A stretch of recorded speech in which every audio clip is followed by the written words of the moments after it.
बिस्मिल्लाहिर्रहमानिर्रहीम, अस्सलाम वालेकुम। मैं हूं आपका होस्ट चौधरी इरफान ज़हीर और आपको स्पोर्ट्स क्लब में वेलकम कहता हूं। नाज़रीन, पाकिस्तान का दौरा न्यूजीलैंड ख़त्म हो चुका है और पाकिस्तानी टीम वापस भी आ चुकी है। इसके अगर हम पूरे फ्रांसिक डिटेल में बात करें तो काफ़ी चीज़ें हमें नज़र आई जो हमने पिन पॉइंट की थी अपने तमाम प्रीवियस शोज़ के अंदर भी, और ये जो मिस्टेक्स थी वो सारी रिपीट हुई इस सीरीज़ के अंदर, जिसकी वजह से शायद ये पाकिस्तानी हिस्ट्री का सबसे बुरा दौरा न्यूजीलैंड भी साबित हुआ। इसमें टॉप से बॉटम तक सारी बात करेंगे। सबसे पहले अगर हम बात करें मैनेजमेंट के हवाले से, जैसे नया ये तमाम गवर्नमेंट आई, तमाम बॉडीज़ चेंज कर दी गई, इसमें चेयरमैन चेंज हुआ, फिर उसके बाद वसीम खान साहब भी आए और फिर उन्होंने ऑल ऑफ सडन 2019 के वर्ल्ड कप के बाद कोच को भी चेंज कर दिया, कैप्टन को भी चेंज कर दिया। हम देखते हैं कि कोच जो दुनिया का सबसे रिनाउंड कोच था, बेस्ट कोच था, मिकी आर्थर, जिसने पाकिस्तानी टीम को एक प्रॉपर टीम के अंदर कन्वर्ट किया, उनको हटा दिया जाता है। उनको रिप्लेस कौन करते हैं?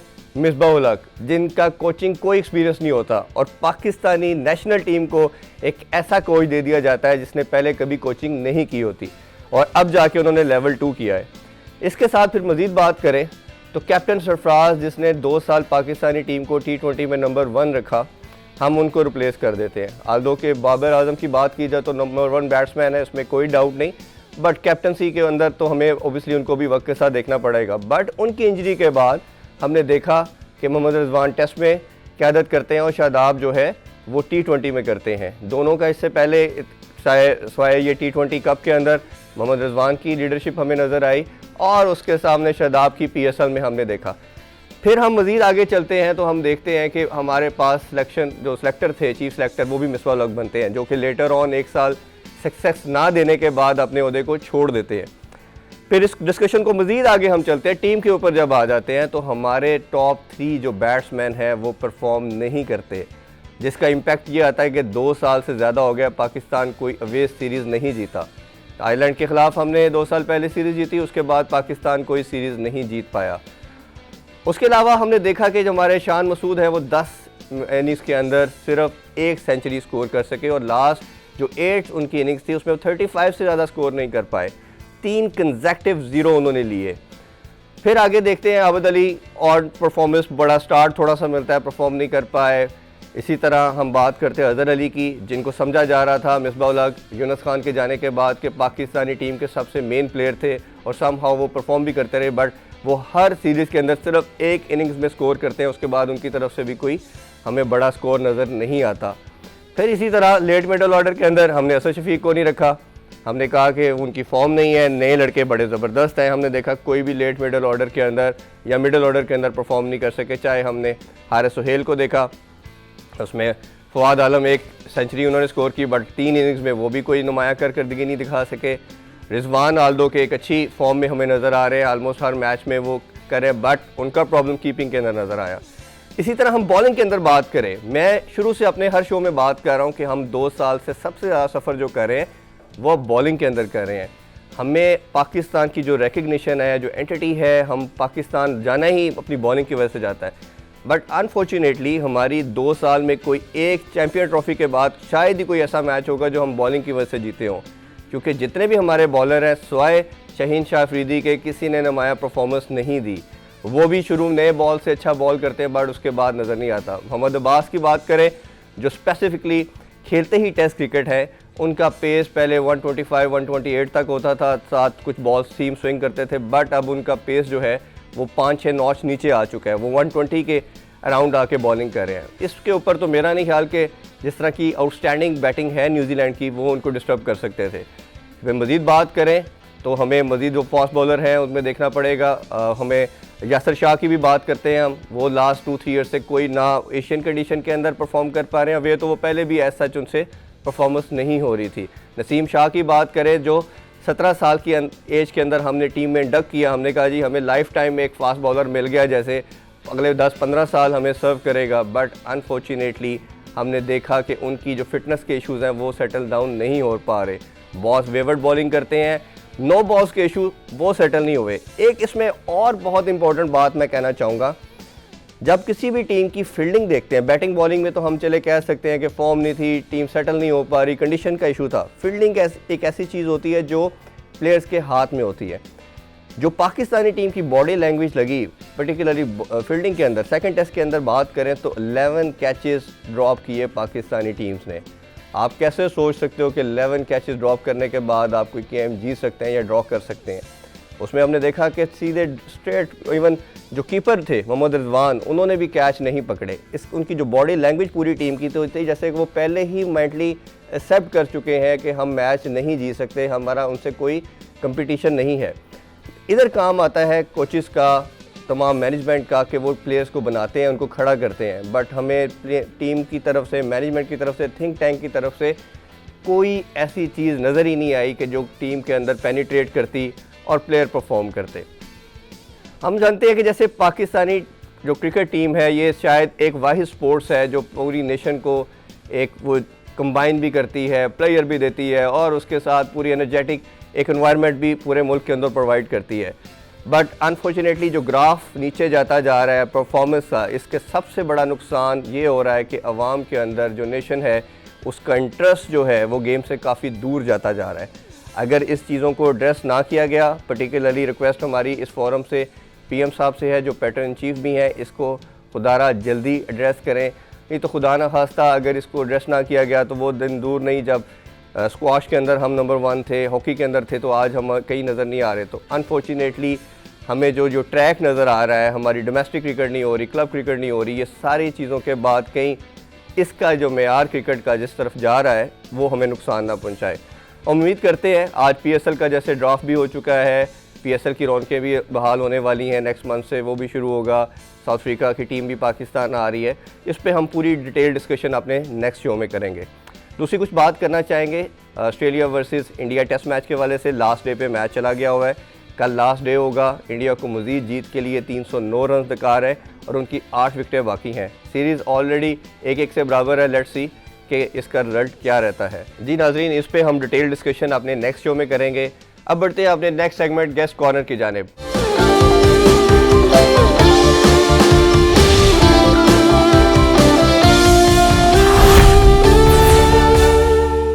जी, आज हमारे गेस्ट कॉर्नर में जो गेस्ट हैं वो बहुत ही स्पेशल हैं। हम सब उनको जानते तो एज ए सिंगर हैं, बट वो बड़े मल्टी टैलेंटेड है। अगर उनका एक पर्सपेक्टिव की बात की जाए तो वो क्रिकेट भी बहुत ज़बरदस्त खेले हैं, बट बहुत से लोग इस चीज़ को नहीं जानते। आज हम उस पर भी बात करेंगे। इसके साथ साथ वो एक पार्टी के चेयरमैन भी है। डेफिनेटली आप सब लोग इसको जान चुके होंगे। आज हमारे साथ मौजूद है सर जवाद अहमद। सर, बहुत शुक्रिया आपके टाइम का कि आप स्ट्रेट वे मुल्तान से हमारे शो के लिए तशरीफ़ लाए। बहुत शुक्रिया। बहुत शुक्रिया आपका, आपने बुलाया। और असल में मुल्तान मेरा एक इवेंट था, वहाँ जजमेंट करनी थी मैंने म्यूज़िक की। अच्छा, तो आज आपने कहा कि क्रिकेट की बात करनी है। मेरे दिल के दोनों बड़े करीब हैं। बिल्कुल ठीक। मैंने क्रिकेट भी फर्स्ट क्लास खेली है और बहुत शौक से खेली है, और उसके बाद म्यूज़िक भी ऑफ कोर्स शौक से किया। तो मुझे बड़ा अच्छा लगा कि म्यूज़िक से मैं अभी स्पोर्ट्स पे सीधा आ गया। जी बिल्कुल, हमारा काफ़ी लोग नहीं जानते थे, इवन हम बात भी कर रहे थे कि जवाद साहब को बुलाना है, तो हम ये आपका पर्सपेक्टिव भी दुनिया को दिखाना चाह रहे थे, बताना चाह रहे थे कि आप डोमेस्टिक भी खेल चुके हैं। तो सबसे पहले बातें तो बहुत करेंगे, लेकिन सबसे पहले आपकी क्रिकेट की बात करना चाहेंगे। कैसे स्टार्ट की क्रिकेट आपने और डोमेस्टिक खेला किस लेवल पे? अंडर 19 भी प्रॉब्ली आप खेल चुके हैं, तो उसका थोड़ा बताइए प्लीज़। अच्छा, असल में ना क्रिकेट जो है ये मेरे वालिद साहब जो हैं वो बहुत अच्छी क्रिकेट खेले हैं। उन्होंने गवर्नमेंट कॉलेज से खेला, उसके अलावा और भी जहाँ जहाँ वो कॉलेजेस में गए। उस ज़माने में गवर्नमेंट कॉलेज की जो टीम होती थी वो उसमें से टेस्ट क्रिकेटर्स निकलते थे जी। तो अब्बू के साथ जो खेले हैं लोग, सईद अहमद हैं, यूनुस अहमद हैं, मतलब ये सारे इनके कंटेम्प्रेरीज हैं। और वालिद साहब का भी जो लेवल था प्लेइंग क्रिकेट वो बिल्कुल तकरीबन वैसा ही था। बिल्कुल ठीक। बल्कि एक दफ़ा मैं मिलने गया था सईद अहमद। अच्छा। वो ज़माने में वो वापस आए हुए थे, उस ज़माने में इंग्लैंड में थे वो। तो अब्बू और मैं उनसे मिलने गए, बड़े अरसे के बाद अब्बू उनसे मिले। तो उन्होंने मुझे कहा कि ये तुम्हारे जो वालिद साहब हैं ना, ये हमारे जैसे क्रिकेटर थे। और सिर्फ ये हुआ कि हमें ऐसा चांस मिल गया, इनको नहीं मिला। बिल्कुल ठीक। तो फिर वालिद साहब की वजह से हम सारे भाई हम क्रिकेट खेले हैं। मैंने ज़रा थोड़ी ज़्यादा मन के साथ खेली है। सही। और मैंने फिर मैं स्कूल से ही खेलना शुरू हो गया। उसके बाद मैंने गवर्नमेंट कॉलेज लाहौर में जाके भी थोड़ी बहुत खेली। लेकिन जो असल मुझे लगता है कि जो मेरा टर्निंग पॉइंट था वो ये था कि मैंने क्लब ज्वाइन किया। अच्छा। मजंग लिंक के नाम से, बहुत बड़ा क्लब था। तो उसका भी आखिर में ये भी हुआ कि मैंने कैप्टनसी भी की क्लब की, ये काफ़ी बहुत अरसे के बाद। तो वो क्लब में मेरी जो थी ना पॉलिश हो गई, स्किल जो थी क्रिकेटिंग स्किल जी। और मैं ओपनिंग बैट्समैन था। अच्छा। तो उसके बाद मैंने अंडर 19 भी उसी ज़माने में खेल रहा था। मैं अंडर 19 लाहौर से मैं सिलेक्ट हुआ था, बिल्कुल। और पाकिस्तान अंडर 19 के जो टूर्नामेंट बड़ा होता है वो भी मैंने खेला। लाहौर ब्लूज भी शायद उनकी तरफ से भी खेले जी, आप। लाहौर ब्लूज की तरफ से। तो जवाद भाई इतनी ज़बरदस्त क्रिकेट खेल के फिर इसको एकदम छोड़ के म्यूजिक में क्यों आ गए? तो वो ईगरनेस क्रिकेट जो खेलता है वो तो प्रॉब्ली नहीं छोड़ पाता, तो उसकी क्या रीज़न हुई फिर? नहीं, मैं बहुत एम्बिशियस था, मैंने मशहूर होना था। मुझे एक बात पता थी कि मैंने करनी है पॉलिटिक्स, मैंने जाना है लोगों के अंदर। अच्छा। मुझे मशहूर होना है, चाहे वो क्रिकेट से हूँ, चाहे वो म्यूज़िक से हूँ। अब जाहिरी बात है, इंसान वही काम करता है जिसका टैलेंट होता है उसके अंदर। तो इसलिए पहले क्रिकेट में तब आजमाई की, लेकिन क्रिकेट बहुत मुश्किल गेम है। अगर आपने और कोई काम नहीं करना तो क्रिकेट खेलें फिर। बिल्कुल ठीक। जैसे मैंने मैकेनिकल इंजीनियरिंग करनी थी जी। मैंने अपने नंबर्स भी अच्छे लेने थे। गवर्नमेंट कॉलेज लाहौर में भी पढ़ता था, उससे पहले ओ लेवल्स किया था। तो मेरा एक एकेडमिक आप ये समझे हिस्ट्री थी पूरी, तो मैं ये नहीं छोड़ सकता। क्रिकेटर्स के साथ एजुकेशन मोस्टली एसोसिएट नहीं की जाती। एक बहुत बड़ा फैक्टर ये है कि वो जब क्रिकेट की तरफ आ जाता है क्रिकेटर, तो वो फिर एजुकेशन से बहुत दूर हो जाता है। तो ये फैक्टर था फिर आपका? नहीं, ये मैं कह रहा हूँ कि इसकी वजह से क्रिकेट को आप टाइम नहीं दे सकते। जी। जब आप टाइम नहीं दे सकते ना, तो फिर आपको जो कम्पीट करना होता है ना हाईएस्ट लेवल पे, वहाँ पे आप 18-20, 19-20 के फर्क से रह जाते हैं। बिल्कुल ठीक। क्योंकि देखें, एक बात बिल्कुल तय है, या तो इंसान सोने का चमचा लेके पैदा हो, इमरान खान की तरह, जो जिमखाना क्लब में ये थे, वहाँ पे इनका मेंबरशिप थी, ये लोग क्रिकेट खेलते थे जिमखाना क्लब से, और उस क्लब से ही पता नहीं कितने सारे क्रिकेटर्स निकल आए। इनके अपने कजन्स भी निकले, माजिद खान, खैर वो तो बहुत ही बड़े प्लेयर थे। फिर वो जावेद बरकी, मतलब बहुत से लोग जो थे वो इस तरह प्रिविलेज पोजीशंस में खेलते थे। बिल्कुल। तो अगर आप लाहौर में अंदाज़ा लगाएं ना, तो लाहौर में हज़ारों लड़के हैं इस वक्त जो खेल रहे होंगे क्रिकेट। बिल्कुल सही बात। और पाकिस्तान में लाखों लड़के हैं जो क्रिकेट खेल रहे होंगे, लेकिन उनको वो पोजीशन पे वो नहीं आ सकते कि उनको कोई खिला दे, टेस्ट खिला दे, उनको कोई सिफारिश हो, उनको डाल दिया जाए टीम में। उस ज़माने में ये होता था सारा। जी। मैं नहीं कहता सब सिफारिशी होते थे, लेकिन ये मैटर करती थी चीज़। जवाद भाई, अभी जो प्रॉब्लम आ रहा है, जिस तरह आप बात करें कि इतने लाखों लोग खेल रहे हैं, क्योंकि एक ही स्पोर्ट अनफॉर्चुनेटली हमारे पास रह गई है। बाकी स्क्वाश और हॉकी का हमने देखा काफ़ी बुरा हाल हो चुका है, क्योंकि इस पर स्पॉन्सर ख़त्म हो गया, पैसा ख़त्म हो गया। अब जो प्रॉब्लम आ रहा है, इस पर हम कंटिन्यूसली बात करें कि डिपार्टमेंट्स ख़त्म हो गए, क्लब क्रिकेट ख़त्म हो गई, रीजन क्रिकेट ख़त्म हो गई, स्कूल क्रिकेट ख़त्म हो गई, कॉलेज क्रिकेट ख़त्म हो गई, जो सबसे ग्रास रूट लेवल पे लड़का तैयार होता था। जब ये सारी क्रिकेट ख़त्म होके अब 600-700 लड़का भी हमारा जॉबलेस हो गया, क्योंकि अब रीजन क्रिकेट आ गई। आपकी क्रिकेट पे काफ़ी गहरी नज़र भी है। तो अब ये सारे जो 192 लड़के हैं, वो 6 रीजन्स की टीम बन चुकी है, वो पीसीबी के एम्बिट के अंदर आके खेल रहे हैं। तो उस पर क्या देखते हैं लॉन्गर रन के अंदर, ये कितना नुकसान दे सकती है या बेहतर सिस्टम है ये? पाकिस्तान एक गरीब मुल्क है, बहुत ही गरीब मुल्क है। इतने गरीब मुल्क के अंदर एक इंसान जो है वो पहले ही उसके पास इसी तरह की का लॉजिक है जी कि गरीबों के बच्चे वो उनको पढ़ाते क्यों नहीं है। और भाई अगर उनके पास पैसे हों, उनका रिसोर्सेज तो पढ़ाएंगे ना। और जो पढ़ा सकता है वो नहीं पढ़ाता, वो पढ़ाता है। वो क्यों नहीं पढ़ाते? वो अंदर जाके उनके जाके देखें तो सही, वो क्यों नहीं पढ़ाते। तो आप ऐसे ही मुंह उठा के कह देते हैं जी देखें जी अपने बच्चों को नहीं पढ़ाते। बिल्कुल इसी तरह एक क्रिकेटर जो है वो गरीब घर से निकलता है, आम घर से निकलता है, अगर उसको स्टाइपेंड नहीं मिलेगा, अगर उसको पैसे नहीं मिलेंगे, कोई प्रोफेशनल वो क्रिकेट नहीं खेल रहा होगा, ये कोई इंग्लैंड थोड़ी है। अब वेलफेयर स्टेट नहीं है, वेलफेयर स्टेट आपकी टेक केयर करती है। हाँ, वहाँ पे तो आप सारे एक जैसे होते हैं, शक्लों से पता चल जाता है। पाकिस्तान जैसे मुल्कों में शक्लों से पता चलता है कि ये गरीब है। इंग्लैंड में पता चलता है, इंग्लैंड में, अमेरिका में पता लगता है। वो मैकडॉनल्ड्स में अरबपति दाखिल हो या एक वो जो स्वीप करता है, क्लीनर है, वो दाखिल हो, पता नहीं लगता आपको। ये यहाँ पे तो इतनी गुर्बत है, आपके चेहरे से नजर आती है। तो आप क्या समझते हैं कि जो लोअर मिडिल क्लास के और वर्किंग क्लास के लड़के हैं वो पैसे के बगैर बड़े क्रिकेटर बन जाएंगे? ये इमरान खान को समझना चाहिए कि आप, मैंने पहले भी कहा और मैं चाहता हूँ कि आप ये लगाएं मेरी बात, कि जिमखाना क्लब में खेलना और पहला जो इन्होंने टेस्ट खेला था उसमें इनकी जो ओवर में 4 या 5 वाइड बॉल्स थी और उसके बाद 3 साल क्रिकेट नहीं खेले। तो बाद में वो बहुत बड़े क्रिकेटर बने, इसमें कोई शक नहीं है। लेकिन अगर इस तरह की चांसेस दिए जाएं लोगों को तो वो भी बहुत बड़े क्रिकेटर्स बन सकते हैं।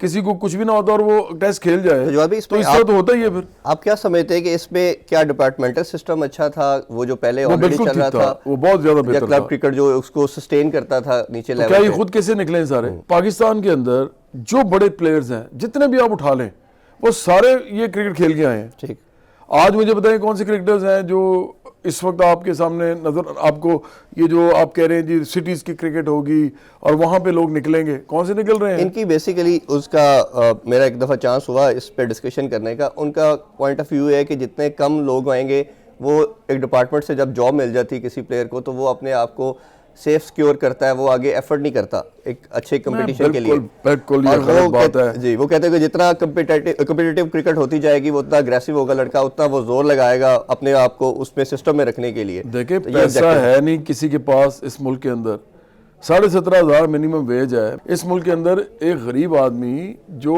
मिनिमम वेज भी नहीं मिलती उसको, 17,500 भी नहीं मिलती, आप उसको कंपटीशन में डाल रहे हैं। वो कहाँ से कंपटीशन में आएगा? किसी को खाने को रोटी नहीं मिल रही। मैं आपको छोटी सी मिसाल देता हूँ। मैं एक ज़माने में वेट ट्रेनिंग बड़ी हैवी करता था। ठीक बात। तो वहाँ पे हमारे उस्ताद थे, उस्ताद शौकत नाम था उनका, मिस्टर पाकिस्तान रहे थे। बड़े आम से घर के आदमी थे लेकिन बड़े उनके अंदर बड़ी एनर्जी थी, लोगों को बड़ा सिखाते थे, बड़े प्राउड आदमी थे। प्राउड बुरी सेंस में नहीं, एक अंदर वैनिटी एक होती है, एक पॉजिटिव भी होती है कि आप अपने आप को, कोई आप किसी के आगे हाथ नहीं फैलाते, किसी की बात नहीं सुनते, आप अपने हिसाब से चलते हैं। उन्होंने मुझे एक दफ़ा कहा कि भाई ये जो बॉडी बिल्डिंग है ना, ये अमीर आदमी की स्पोर्ट है।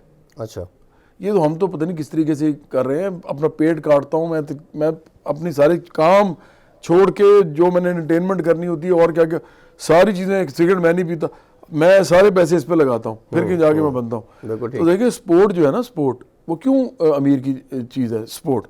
क्योंकि आपने खाना होता है, आपके मसल्स को सहन चाहिए, आपको साथ खुश भी रहना होता है, उसके लिए एंटरटेनमेंट भी चाहिए आपको जिंदगी में चलना फिरना, ट्रैवल करना, खाना अच्छा खाना, पैसे चाहे होंगे तो करेंगे ना। अब एक इंसान जो है उसको पैसे मिल रहे हैं, वो अच्छा टैलेंट है उसके अंदर, पैसे मिल रहे हैं, वो एंजॉय करेगा। और वो देखें हर जगह आपको वो लोग मिलेंगे जो आसाइशों के साथ मेहनत नहीं करेंगे, और वो भी मिलेंगे जो आसाइशों के साथ मेहनत करेंगे। जी, जवाद अहमद साहब के साथ बड़ी ज़बरदस्त गुफ्तगू जारी है। अब टाइम हुआ है शॉर्ट ब्रेक का। स्टे विद अस।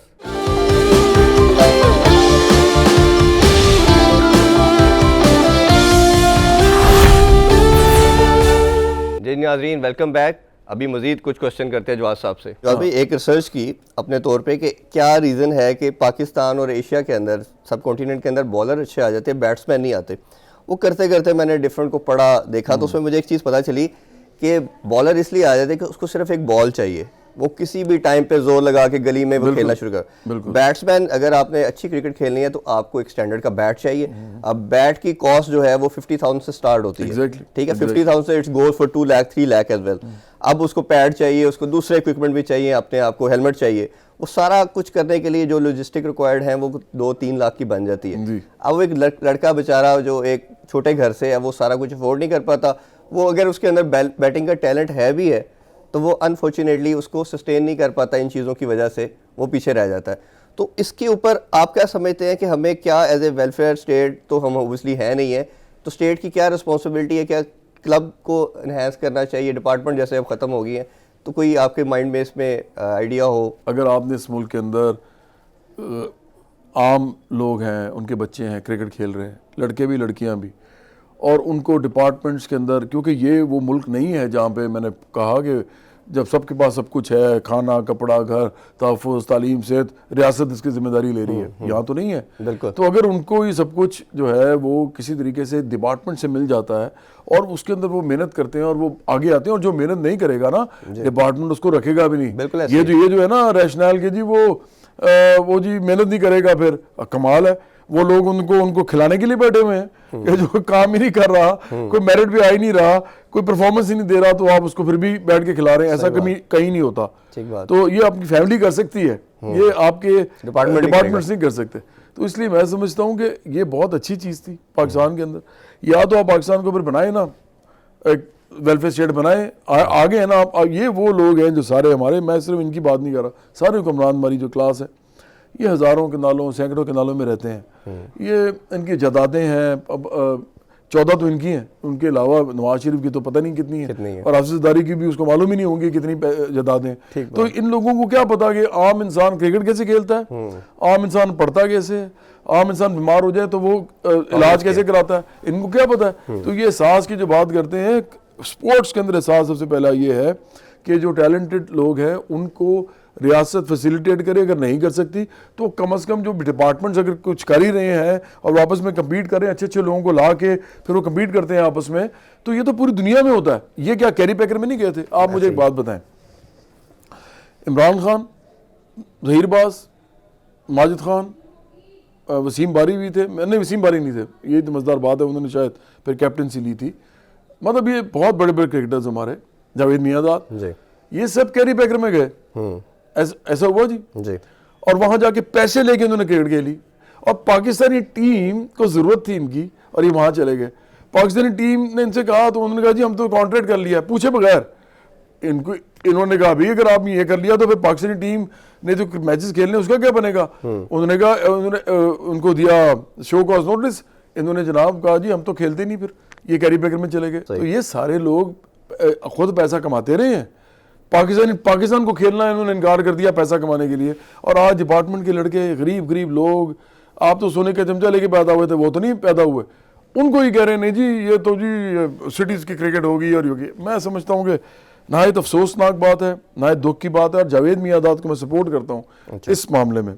हालांकि मैं नहीं समझता कि जावेद मियांदाद जो इमरान खान को पॉलिटिकली सपोर्ट करते हैं वो भी बड़ी अच्छी कोई बात है, लेकिन अब तक उनको समझ आ मियांदाद भी 3 साल बोर्ड में रहे, जब वो बोर्ड में आते हैं वो भी खामोश हो जाते हैं। इवन जितने भी क्रिकेटर्स हैं मैंने देखा जैसे ही उनको जॉब नहीं मिलती, अभी जैसे मोहम्मद यूसुफ की हम बात कर रहे थे, बात खिलाफ कर रहे थे, जैसे ही बोर्ड में आए खामोश। नदीम खान डिपार्टमेंट क्रिकेट के हामी थे, अब वो हाई परफॉर्मेंस सेंटर के डायरेक्टर बने हैं, उन्होंने बात करना छोड़ दी। मैंने उनका लास्ट इंटरव्यू किया तो उन्होंने कहा जी ये सिस्टम ठीक है। तो मतलब बाहर कुछ और होते हैं, जब जॉब मिल जाती है तो उनका स्टांस चेंज हो जाता है। अच्छा, आपसे अभी तो करंट क्रिकेट पे मैं बात करूंगा, लेकिन हम उस पर मज़ीद बात करना ये चाहेंगे कि सिंगिंग में माशाल्लाह आपने पूरे पाकिस्तान का नाम भी रोशन किया और आपकी रिकग्निशन बनी। एक तो सिंगिंग का शौक कैसे पैदा हुआ? आप जुपिटर बैंड के अंदर भी स्टार्ट लिया जब आप मेरा प्रॉब्ली स्टूडेंट थे यूईटी के अंदर, वो कैसे आपको वाई कि मैं बड़ा अच्छा सिंगर हूँ और मैं एक सिंगर बन सकता हूँ? अच्छा, इसका भी क्रिकेट के साथ ना एक ताल्लुक बनता है। एक्चुअली क्या हुआ कि मैं मेरा जो लास्ट मैच था ना वो विल्स कप का मैच था, और ये पाकिस्तान को उस ज़माने में सबसे बड़ा टूर्नामेंट था, सबको मालूम है, और इसमें बड़ा ये प्रेस्टीजियस किस्म की एक चीज़ थी, लोग बड़ा होते विल्स कप खेला है। तो मैंने एक ही मैच खेला है विल्स कप का, और मैंने सोच के खेला था कि मेरा ये आखिरी मैच है, इसके बाद मैंने क्रिकेट नहीं खेलनी। तो यूनिवर्सिटी ग्रांट्स कमीशन का मैच था, मैं पाकिस्तान यूनिवर्सिटीज़ में सिलेक्ट हुआ था, तो मैंने ओपन किया था उस मैच में, और मुझे याद है मुझे जो आउट किया था बाकिर रिजवी ने किया था। अच्छा, कराची के क्रिकेटर थे, और कराची के साथ हमारा मैच था यूनिवर्सिटी ग्रांट्स कमीशन का।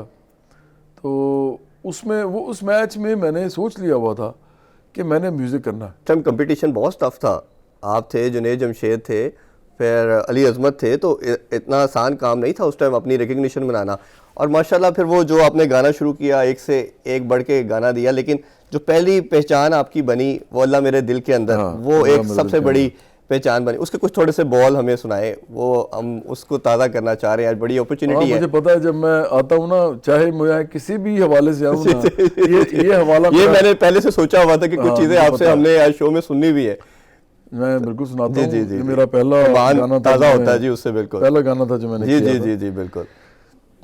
मेरा हाथ तू ना छोड़ी, मुझे अकेला तू ना छोड़ी, तू जो मेरे साथ मौला फिर चाहे कुछ हो मौला, तू जो मेरे साथ मौला फिर चाहे कुछ हो मौला, सब चल साईं मेरा अल्लाह मेरे दिल के अंदर, मैं मोमिन हक कलंदर, अल्लाह मेरे दिल के अंदर, मैं मोमिन हक कलंदर। जब ये टाइम हुआ है शॉर्ट कमर्शियल ब्रेक का, स्टे विद अस।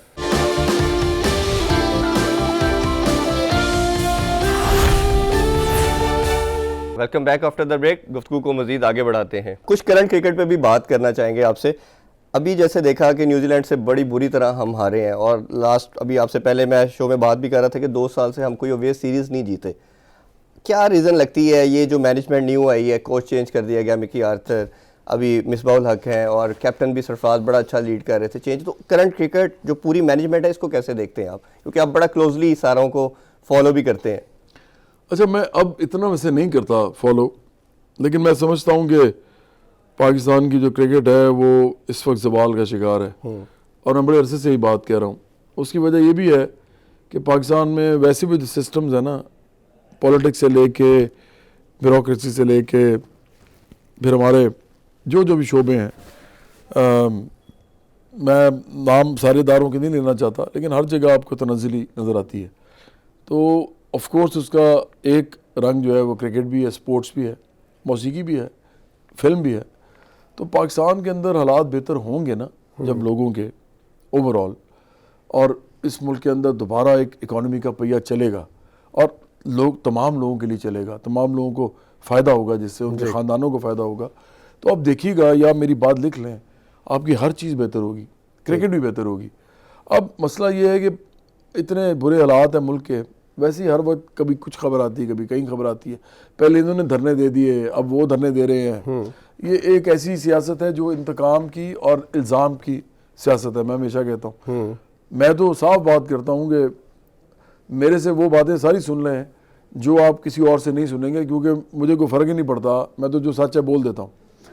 लेकिन ये लोग सब झूठ बोलते हैं, ये एक दूसरे पे इल्ज़ाम देते हैं, जितना सिर्फ उतना सच बोलते हैं जो उनके लिए नुकसानदेह है, ऑपोजिशन के लिए, और अपने इर्द गिर्द जो बैठे दोस्त हैं उनके लिए फ़ायदेमंद हो, या इनके लिए नुकसान देना हो कम अज़ कम। तो ये जो सिलेक्टिव चॉइस है ना, ट्रूथ की और लाई की, ये बड़ा गलत करी है। तो मैं समझता हूँ इसलिए जो इस वक्त जो मैनेजमेंट है, जो बड़े अरसे से, मैं अब तो ये हाल हो गया है कि क्रिकेटर्स उठ के क्रिकेटर्स को क्रिटिसाइज़ कर रहे हैं। मैं अब देख रहा हूँ आजकल वो आकिब जावेद और वकार यूनस और एक और नाम आ रहा है, आमिर सुहेल, वो इतने बड़े बड़े क्रिकेटर्स हैं, वो आपस में उनकी अब वो लड़ाई शुरू हो गई है, और आपस में सलूक नहीं है, एक दूसरे को इल्ज़ाम भी। उसकी रीज़न है ना कि हमारी, मैंने जैसे शुरू में कहा कि हमारी एक ही स्पोर्ट्स है वो क्रिकेट, और पूरी नेशन के साथ कनेक्टेड है, उसके साथ वो वही आपको प्राइड भी देती है, यूनाइट भी करती है, वो पूरी एक खुशी भी देती है पूरी नेशन को। तो अनफॉर्चुनेटली जब उसके अंदर टीम हारी, और सबसे बड़ा नुकसान जो मैं फील कर रहा हूँ कि लोगों का इंटरेस्ट बहुत कम होना शुरू हो गया है, जो बड़ी अलार्मिंग चीज़ है, बहुत डेंजरस चीज़ है कि आपके पास एक स्पोर्ट्स है, जब उसके अंदर से इंटरेस्ट खत्म हो जाएगा, लोग देखना छोड़ देंगे, व्यूवरशिप खत्म हो जाएगी। जैसे आप सिंगर है तो सुनना शुरू खत्म कर देंगे, सिंगर खत्म। जब लोग उस किसी भी स्पोर्ट्स को देखना छोड़ देंगे तो ऑब्वियसली वो किसी तरह ग्रो नहीं कर सकती। तो अभी हम करंट क्रिकेट पे भी यही बात कर रहे थे कि अभी जिस तरह मैनेजमेंट चेंज हुई है, दूसरे मामला थे, तो एक ट्रैक, सीधा रास्ता नज़र नहीं आ रहा कि जिस पे जाना चाहिए। अच्छा, उसमें अभी मैंने और कुछ चीज़ें भी क्रिकेट से रिलेटेड आपसे करनी है। एक मेरा बड़ा फेवरेट सॉन्ग है, जो मेरी बहुत बड़ी ख्वाहिश थी कि कभी आपसे लाइव सुनूंगा, ढोलना। वो आपने क्या गाना गाया, और ऐसा कमाल गाया कि वो मेरा नहीं ख्याल कि हम जो आपको फॉलो करते थे जनरेशन, उसने उसको एक्सट्रीम सुना। मेरा तो वो one of the most favourite song of all time. उसकी कुछ लाइन प्लीज। मैं बिल्कुल कर देता हूँ। आजा हुन ढोलना, मेरा दिल तोड़ना, नित मर जाएगी तेरे बिना, साडा कलियां जी लगदा ही ना ढोलना, असां जीना नी तेरे बिना ढोलना ढोलना। जबरदस्त, ये मेरा ख्याल है इससे बेहतर कोई सॉन्ग नहीं हो सकता। अच्छा जवाब भाई, अभी आज पीएसएल का ड्राफ्ट भी हुआ है, इंटरनेशनल प्लेयर्स काफ़ी ज़्यादा पाकिस्तान आ रहे हैं, अभी उसमें बड़े प्रोमिनेंट क्रिस गेल दोबारा आ रहे हैं, और बड़े बहुत सारा नाम है। इसको कैसे देखते हैं कि पीएसएल का ग्रो करना, क्योंकि ये ओबियसली एक ही हमारे पास एक ऐसी प्रोडक्ट बची है कि जिसने पाकिस्तान का नाम रोशन कर रही है, क्योंकि इवन बाकी जितनी जो क्रिकेट है या स्पोर्ट्स है उसमें वो चीज़ नहीं बन पा रही जो पीएसएल हमें प्रोवाइड कर रही है। तो पीएसएल को एज ए ब्रांड कैसे देखते हैं, और पाकिस्तानी स्पोर्ट्स के अंदर इसकी इंपॉर्टेंस को कैसे देखते हैं आप? देखिए, पीएसएल जो है ना, ये बेसिकली तो एक बोरोड आइडिया है, और पहले इंडिया में भी हुआ है और बाहर भी हुआ है। बिग बैश ऑस्ट्रेलिया में था, ये इंग्लैंड में भी, तो हर जगह ये चला है। इसमें बेसिकली कॉर्पोरेट्स इन्वॉल्व होती हैं, इसमें एडवर्टाइजिंग एजेंसीज इन्वॉल्व होती हैं, बड़े लेवल पे एडवर्टाइज़ किया जाता है, और बस मैं समझता हूँ कि ये ग्राउंड से भी ज़्यादा ये टेलीविज़न की क्रिकेट है जी। अगर आप नोट करें ना तो PSL का गाना बनता है, लोग सुनते हैं, सोशल मीडिया पे आता है, फिर PSL के मैचेस को टीवी पे लोग बैठ के देखते हैं। मुझे अभी तक ग्राउंड के अंदर ना नहीं लग रहा कि PSL के अंदर खचाखच भरे हुए स्टेडियम्स, और जो एक ज़माने में मेरे ज़माने में जब मैं क्रिकेट खेलता था तो टेस्ट मैच में भी लोग 5 दिन के अंदर कई दिन ऐसे आते थे कि आपका स्टेडियम फुल होता था। जी ऐसा ही है। स्पेशली अगर कोई ऐसा मैच कांटेदार हो रहा है और लग रहा है कि कोई जीत या हार जाएगा तो टेस्ट मैच में भी लोग आ जाते थे। तो अब तो मैं देखता हूं कि आप जितना मर्जी एडवर्टाइज करें लोग नहीं आ रहे। इसलिए मैं आपसे ये बिल्कुल एग्री करता हूं, मैं एंडोर्स करता हूं आपकी बात कि आजकल लोग स्टेडियम जाके मैच देखना नहीं चाहते, और ये कोरोना से पहले भी होना शुरू हो गया था। हमारी बदकिस्मती रही 10 साल से पहले वो लॉ एंड ऑर्डर की सिचुएशन जो थी, वो एक अटैक हुआ श्रीलंकन टीम पे, 9-10 साल वैसे नहीं आ सके, फिर थोड़ा सा लास्ट PSL में रौनकें थोड़ी बहाल हुई, कोविड आ गया, फिर लोग नहीं जा सकते, तो एक एंटरटेनमेंट जो बच रही थी क्राउड के लिहाज से वो भी नहीं हो रही। अभी भी वो कह रहे हैं कि 80% यही पॉसिबिलिटी है शायद ये PSL भी विदाउट स्पेक्टेटर होगा। तो आप नहीं समझते? डिप्रेशन भी है। देखें मैं आपको बताऊं, लोग बड़े गरीब हैं इस वक्त, यहाँ पे महंगाई है, बेरोज़गारी है, लोगों के पास जो है, मेरा अपना ही ख्याल है कि इतनी इनकम नहीं है इस वक्त कि वो एंटरटेनमेंट या स्पोर्ट्स की तरफ बहुत ज़्यादा दिल से देखें। तो बहरहाल PSL एक अच्छी चीज़ है, होनी चाहिए। कम से कम ये क्रिकेट अगर ग्राउंड पे नहीं भी इतने ज़्यादा लोग जा रहे तो एज अ स्पोर्ट जो है उसको ज़िंदा रखती है, स्क्रीन के ऊपर लेके आती है, और उसके ऊपर पैसा लगता है जो कि पाकिस्तान क्रिकेट बोर्ड तो इतना पैसा वैसा लगा नहीं सकता। तो चलें इधर एक अच्छी चीज़ ये हो रही है कि अभी जैसे डोमेस्टिक T20 कप भी इन्होंने टीवी पे टेलीवाइज किया, PTV पे, अभी फिर दोबारा ये नेशनल ODI कप हो रहा है, उसको भी दिखा रहे हैं। तो ये अच्छी चीज़ें भी हमें हाईलाइट करनी चाहिए। लेकिन मैं सिर्फ यही कह रहा हूँ ना, आप ये बात सिर्फ मेरी माने, जो मैं ये नहीं कह रहा कि मैं कोई अपनी तरफ से इख्तरा कर रहा हूँ, सामने नजर आ रहा है ग्राउंड में लोग नहीं जा रहे जी। प्रॉब्लम है ग्राउंड के अंदर। हाँ, अगर कभी एक ऐसा टाइम आ गया कि ग्राउंडों में लोग हो ना हो, क्रिकेट होगी सिर्फ स्टेडियम की और वो टेलीवाइज होगी, तो फिर तो बिल्कुल डिफरेंट बात है। हाँ जी। लेकिन तमाशाइयों के बगैर क्रिकेट होती कोई नहीं है, तमाशाइयों के बगैर कोई भी स्पोर्ट नहीं होता। आकिब साहब से मेरी बात हो रही थी, वो यही कह रहे थे कि अगर आपकी क्राउड नहीं आ रहा तो आपको PSL नहीं करानी चाहिए, क्योंकि उसकी असल ब्यूटी ये है कि वो क्राउड के साथ ही उसका चार्म बनता है। आप डिले के साथ करा दे, बट वो उसकी स्केड्यूल आगे काफ़ी टफ आ रहा है। ये पता क्या करेंगे, देखिए मैं हूँ शोबिज़ का आदमी, मैंने ये होते देखा अपने सामने। ये करेंगे क्या कि सब लोगों को एक ही एनक्लोजर में बिठा देंगे, उसके अंदर जो डिफरेंट हिस्से लेके ना उसको वो शूट करेंगे और वो गाना शाना बना देंगे। वो अच्छा, लोगों को लगेगा जी पूरा स्टेडियम भरा हुआ है। ये इसी तरह की गिमिक्स करके आपके माइंड में कभी नहीं आया जैसे PSL के एंथम, जैसे स्पोर्ट्स के ऊपर तो आपने सॉन्ग बनाए हैं, PSL के हवाले से या क्रिकेट के ऊपर पर्टिकुलरली को बनाने का आइडिया नहीं आपका आया? मैं आपको सही बताऊं, मैं पॉलिटिक्स में इतना ज़्यादा इन्वॉल्व हूँ, काफ़ी अब हो गए हैं कोई। आप पहले मैं एक तंजीम चला रहा था, इंटरनेशनल यूथ वर्कर्स मूवमेंट, वो मैंने 5 साल चलाई है, जिसमें मैं मेहनत कशों, लोअर मिडिल क्लास और स्टूडेंट्स के साथ इंटरेक्शन करता था। यूनिसेफ के भी आप प्रॉब्ली जी वो एम्बेसडर था, मैं एम्बेसडर थे। लेकिन ये इसके अलावा फिर मैं पॉलिटिक्स जब मैं आया हूँ ना, बाकायदा मैंने पॉलिटिकल काम फॉर्मली किया है, जब मैंने पार्टी बनाई है बराबरी पार्टी पाकिस्तान। मैं इधर रुकना चाह रहा था, आपको किस टाइम पे ये फील हुआ कि अब इनफ इज़ इनफ, अब मैंने पॉलिटिक्स की तरफ आना है, लोगों के लिए कुछ करना है? वो वाइब कब आपको फील हुई, या शुरू से ही था नहीं कॉन्सेप्ट था? मेरा तो मैंने तो करना ही था। अच्छा। मेरे वालिदैन जानते थे, मेरे घर वाले जानते थे, मेरे जो पुराने दोस्त म्यूजिक में थे वो जानते थे। ये कोई ऐसी चीज़ नहीं है जो मैंने एकदम मशहूर होकर करनी शुरू कर दी है। एक्चुअली मैं मशहूर इसके लिए हुआ हूँ ताकि मैं लोगों तक जा सकूँ। तो अभी आपको हम उम्मीद तो करते हैं कि इंशाल्लाह ताला आप जो भी लाइफ में आपके एम है लोगों के लिए, आवाम के लिए, चाहे वो म्यूज़िक के थ्रू आपने सर्व किया, अब एज ए पार्टी के सरबराह भी हैं, आपको जो सक्सेस आप चाह रहे हैं, जो पाकिस्तान और उसकी आवाम के लिए बेहतर हो, कोई लास्ट में मैसेज देना चाहें? मैं तो यही कहूँगा कि बराबरी पार्टी पाकिस्तान जो है वो नौजवानों की भी पार्टी है। वो तो उनको समझना चाहिए कि जो पाकिस्तान में ज़्यादातर नौजवान हैं वो लोअर मिडिल क्लास से हैं, या उसके बाद सबसे ज़्यादा बड़ी तादाद तो वर्किंग क्लास से, मेहनत कशों के अंदर बहुत से लोग ऐसे हैं जो पढ़े लिखे भी नहीं हैं। तो आप लोग भी पॉलिटिक्स कर सकते हैं। लास्ट में आपसे क्लोजिंग नोट पे वो गाना जो जीतो या हारो, जो अपने स्पोर्ट्समैन के लिए आज का तो हार रहे हैं, मैं तो सारों को ये डेडिकेट करूंगा, तमाम पाकिस्तानियों को। जी जी, वो उसके कुछ बॉल हो जाए लास्ट में। हिम्मत नहीं हारनी चाहिए और पाकिस्तान को हमने बिल्ड करना है, तो ये गाना मैं तमाम पाकिस्तानी को डेडिकेट कर रहा हूँ। तुम सुर्खरू होगे, तुम जो करो हौसला, जीतोगे तुम सदा, है ये अपनी दुआ, पर तुम जीतो या हारो सुनो, हमें तुमसे प्यार है, हमें तुमसे प्यार है, हमें तुमसे प्यार है, हमें तुमसे प्यार है, हमें तुमसे प्यार है, हमें तुमसे प्यार है। जी दुआ भाई, बहुत बहुत आपके टाइम का, आप स्पेशली शो के लिए आए, और उम्मीद करते हैं कि हमें पाकिस्तान से भी प्यार है, इस अवाम से भी प्यार है और स्पोर्ट्स से भी प्यार है। अगेन नाजरीन, आपने आज का शो देखा, जवाद साहब की बड़ी ज़बरदस्त गुफ्तगू, और हमने सॉन्ग भी सुने। इंशाल्लाह आपसे मुलाकात होगी नेक्स्ट वीक। टेक केयर, अल्लाह हाफिज़।